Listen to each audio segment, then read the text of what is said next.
this is good enough, right? Yeah, I think so. Guys, you take note of that? That's not going to do it, folks. I love this. Donnie invited me to do this show, said he wanted to kind of leave it on a relationship level. Asking me to talk about relationships for 8 minutes is like asking Mother Teresa to talk about sex for 8 minutes. I'm a 3-time loser. I'm divorced twice and widowed once, which means 2 of them couldn't wait to get away, and the other one was dying to get out. So, what the hell can you do, you know?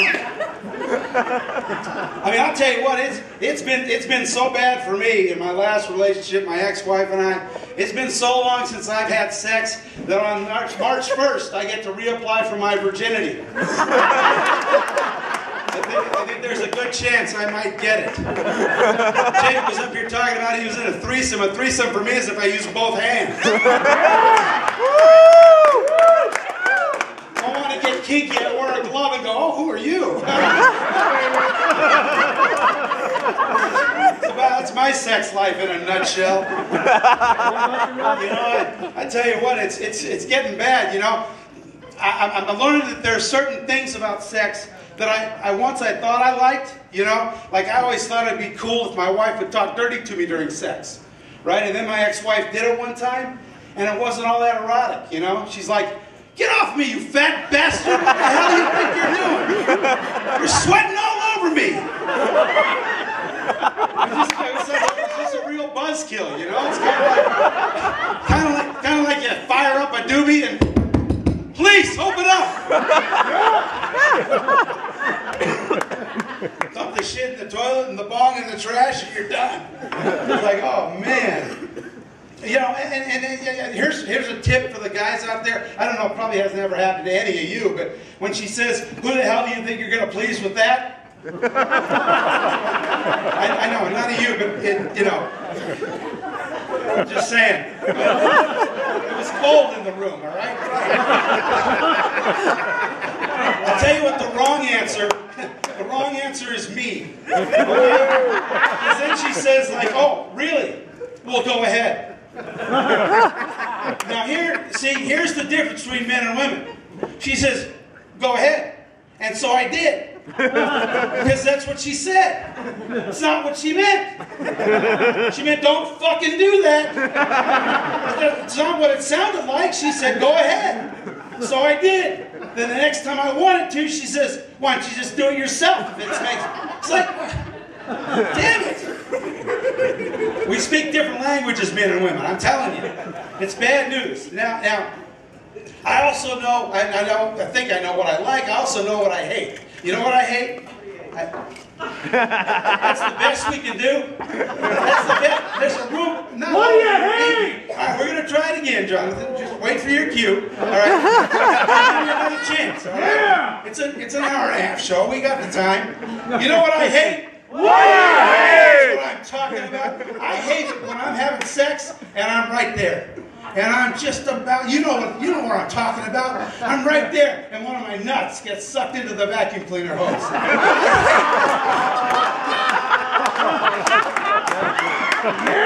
want to talk about a buzzkill?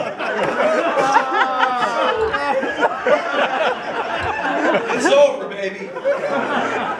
And I'll tell you what, it's getting easier. My nuts aren't getting any bigger, but they're getting a hell of a lot longer. I was talking to my mom the other day. She's 81 years old. Went to the doctor. She had a physical. She got home. I said, so how'd it go? She says, well, I'm pretty upset. I says, why is that? She says, well, they didn't do a mammogram. I said, really? She says, yeah. And I asked, and they said, we don't do a mammogram on women over 80. I said, well, that makes sense. She says, what do you mean it makes sense? I can still get breast cancer. I said, well, you had hips replaced, right? She says, yeah. I said, and they x-rayed your hips, right? She says, yeah. I said, they probably got a good look at him then. That's all right. She didn't think it was funny either. But I was cracking up. I loved it. So I did a little research for this show. I went online, looked up relationships. There's all kinds of stuff on there, but not much of it is funny. But what was funny is they had some pickup lines. And I thought, now that's news we can use, right? Some of you in here single, some pickup lines, maybe you can try these. From the Andrew Dice Clay School of Grace and Dignity. How about this one? Know what I like in a woman? My dick. You getting all gooey out there, ladies? Yeah, I bet you. If you get hammered enough, this is a good one. Hey, how'd you like to play carpenter? We'll get hammered and then I'll nail you. Yeah, you like that? Yeah, that's a good one, huh? How about this one for the anglers out there? You remind me of a prize-winning fish. I don't know whether to eat you or to mount you.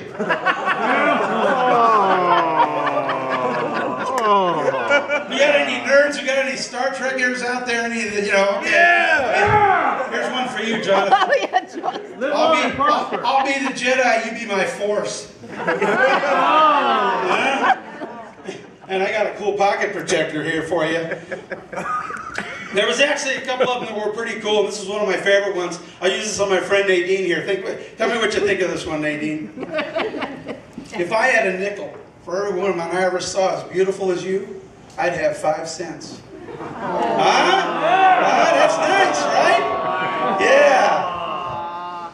Might give me change for the bus home. It might not too, I'm not sure. But so I don't know much about relationships. I don't know much about a whole lot of stuff. What I do know is I do know stupid people, and I love stupid people, because if it wasn't for stupid people, none of us tonight we wouldn't have a job. We wouldn't have a job. And I worked for the post office for 32 years, and I'm doing this now because I love doing it. And that's kind of a disclaimer, okay? So if you don't like my jokes, laugh anyway.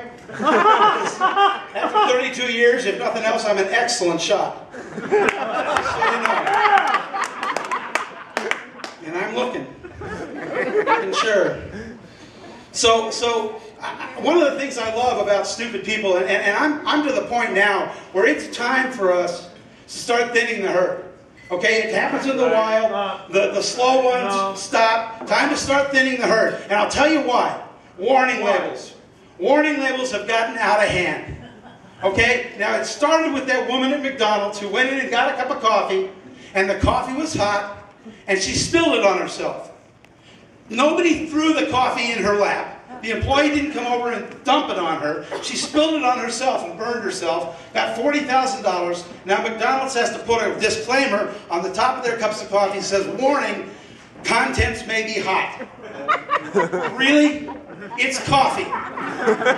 If it wasn't, she'd have been back up at the counter going, this coffee isn't hot. So, here's some that I absolutely love. On a child's Superman costume, there is a warning that says, warning, wearing this garment does not enable you to fly. But there's a cape. On a hairdryer you buy at Sears, it says, do not use while in the shower. No, please do. Use it in the shower. Would you please? Would you do that for us? Because the first time, we don't have to worry about you anymore. Plus, it occurs to me, how hot would that have to blow to dry your hair under the water? The fucking thing would have to be hotter than the sun.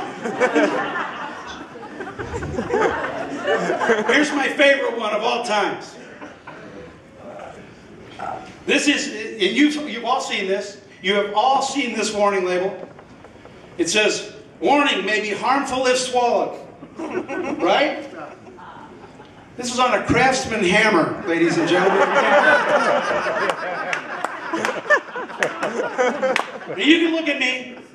All can look at me. You can say, that guy'd eat pretty much fucking anything, wouldn't he? I have never, not once in my life, been walking down the aisle in Lowe's, thought, fuck, that looks delicious.